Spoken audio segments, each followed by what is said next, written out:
से बोलिए सरस्वती मैया की।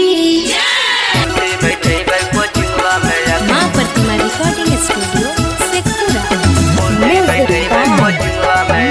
Mix by Shailendra Babu. बढ़ेलया बही तू चंदा कटाई लिया गठाऊरी।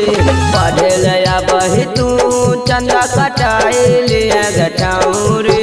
मूर्ति बैठे कोचिंगवा में आके सजाई लिया गठाऊरी। मूर्ति बैठे कोचिंगवा में आके सजाई लिया गठाऊरी। बाढ़े में भेजे भी तेज कापी चढ़ाई दिया गठाऊरी।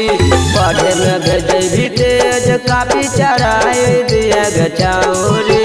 मूर्ति बैठे कोचिंगवा में आके सजाई दिया गठाऊरी। मूर्ति बैठे कोचिंगवा में आके सजाई दिया गठाऊरी। मूर्ति बैठे कोचिंगवा में आके माँ प्रतिमा रिकॉर्डिंग स्टूडियो शेखपुरा। मूर्ति बैठे कोचिंगवा में आके मिक्स बाय शैलेंद्र बाबू। सजाई दिया गठाऊरी।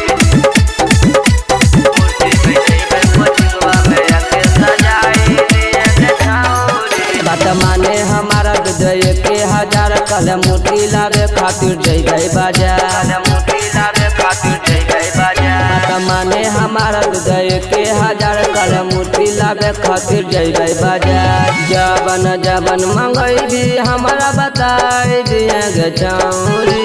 जबन जबन मंगई भी हमारा बताई दिया गठाऊरी। मूर्ति बैठे कोचिंगवा में आके सजाई दिया गठाऊरी। मूर्ति बैठे कोचिंगवा में आके सजाई दिया गठाऊरी। मूर्ति बैठे कोचिंगवा में आके माँ प्रतिमा रिकॉर्डिंग स्टूडियो शेखपुरा। मूर्ति बैठे कोचिंगवा में आके मिक्स बाय शैलेंद्र बाबू। सजाई दिया गठाऊरी।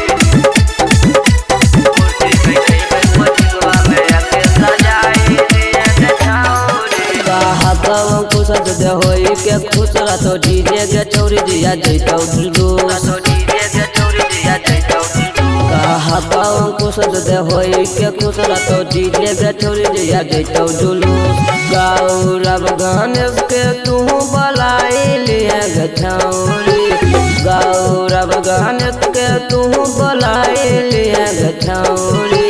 मूर्ति बैठे कोचिंगवा में आके सजाई दिया गठाऊरी। मूर्ति बैठे कोचिंगवा में आके सजाई दिया गठाऊरी। माँ प्रतिमा रिकॉर्डिंग स्टूडियो शेखपुरा।